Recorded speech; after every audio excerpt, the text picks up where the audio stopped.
విభజన అనేది నేను వేసిన పిటిషన్లో కనీసం జగన్మోహన్ రెడ్డి గవర్నమెంట్ ఒక ఎఫిడేవిట్ ఫైల్ చేశారు.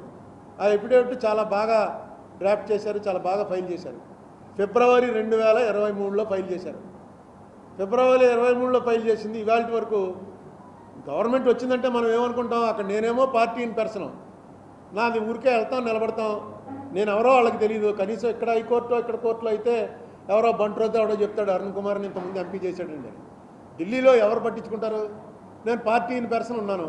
ఎప్పుడైతే జగన్మోహన్ రెడ్డి గవర్నమెంట్ వారు ఎఫిడేవిట్ వేశారో ఇక్కడ అప్పటి నుంచి దిగుతారా, పెద్ద పెద్ద ప్లేడర్లు దిగుతారు. ఆ ప్లేడర్ వచ్చాడంటేనే వెంటనే అటెన్షన్ వస్తారనుకున్నాం, కానీ ఏమీ రాలా. మళ్ళీ ఒక్క వాయిదా కూడా ప్రభుత్వం తరఫున పెద్ద ప్లేడర్ ఎవ్వరు రాలా. నేను వెళ్ళటం రావటం, అక్కడ అక్కడ నచికి అని ఇంకా 2-3 ఉన్నారు గవర్నమెంట్కి సంబంధించినటువంటి వాళ్ళు ప్లేడర్లు. వాళ్ళకి చెప్పడం, ఏమో బాబు నెక్స్ట్ వాయిదా కన్నా ఎవరన్నా సీనియర్ని హైర్ చేయండి, ఎవరన్నా సీనియర్ని తీసుకొచ్చి మాట్లాడించండి. ఎందుకంటే ఎఫిడేవిట్ చాలా బాగా చేశారు. నేను ఇప్పుడు చెప్పిన మాటలన్నీ ఎఫిడేవిట్లో ఉన్నాయి.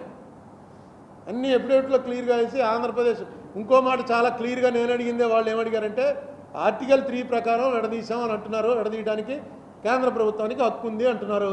ఓకే, కానీ ఆర్టికల్ 3 ఎప్పుడు ఉపయోగించాలి అన్నది ఎక్కడైనా రాసిందా? ఆర్టికల్ 3(4) కింద రాష్ట్రాల విభజన అనేది ఎప్పుడు జరగాలి, ఎందుకు జరగాలి, గైడ్లైన్స్ ఇవ్వండి. ఆర్టికల్ 3 ప్రకారం మీకు హక్కు ఉన్నమాట నిజమే, కానీ ఆ హక్కు వినియోగం చేసుకునే పరిస్థితులు ఎప్పుడు వస్తాయి?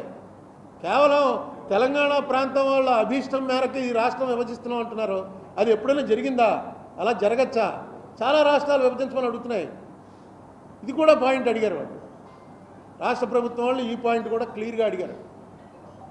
దీని మీద ఎవరన్నా కాస్త పెద్ద కౌన్సిల్ వచ్చి దీన్ని తేల్చండి అంటే ఇది పెద్ద విషయం కాదు. మనం అడుగుతున్నది ఆంధ్ర తెలంగాణ కలిపేయండి, మళ్ళీ ఇవేం కాదు. రావాల్సినవి ఏమున్నాయో అవి ఇప్పించమని ఒక కోర్టు ఆర్డర్ ఇప్పించండి. అలాగే ఇక ముందు జరిగేటివాటికి ఒక గైడ్లైన్స్ ఏర్పాటు చేయండి, ఏ ప్రకారంగా జరగాలని. ఇక అయిపోయింది ఏదో అయిపోయింది, కనీసం మాకు ఇవ్వాల్సినవైనా ఇవ్వండి. ఎందుకంటే కేసీఆర్ గారు రాష్ట్ర విభజన జరుగుతున్న సమయంలో పార్లమెంట్లో గొడవ, లోక్సభలో రాజ్యసభలో గొడవ జరిగినప్పుడు కానీ అంతకు ముందు కానీ ఆయన ఎప్పుడు సభకు రాలే. అంతా కాంగ్రెస్ వాళ్ళే దెబ్బలాడుకున్నది లోపల. తెలుగుదేశం వాళ్ళు ఇటు అటు వాళ్ళు అటు దెబ్బలాడుకున్నారు. కేసీఆర్ గారు మాత్రం ఆయన ఒక్కడే ఎంపీ, ఆయన పార్టీకి. ఆయన ఎప్పుడు సభకు రాలే ఎందుకంటే ఆయనకి తెలుసు స్ట్రాటజిక్గా వాళ్ళు కొట్టుకుంటారు, మనం ఎందుకు మధ్యలోకి వెళ్తామని. అయిపోయింది, ఆయన సీఎం అయ్యాడు.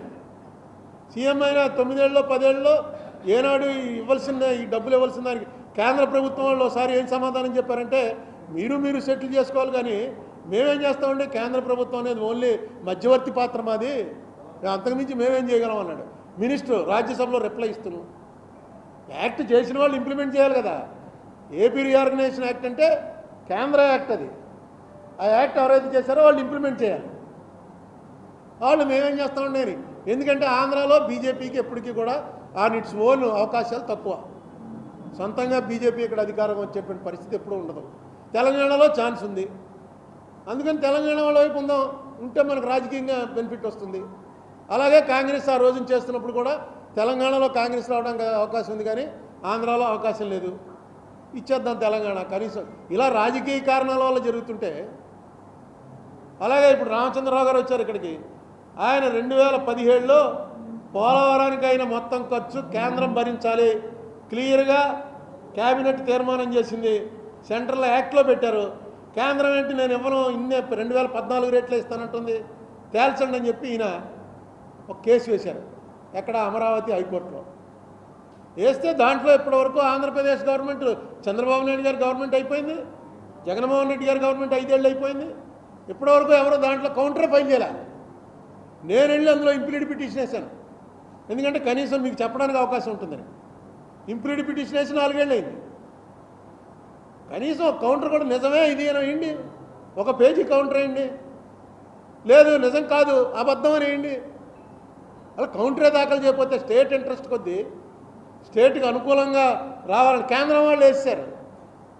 కేంద్రం వాళ్ళు ఏం చేశారంటే కేంద్రం ఏ ప్రకారంగా సింపుల్గా ఒకటి వేసి పారేశారు అంతే.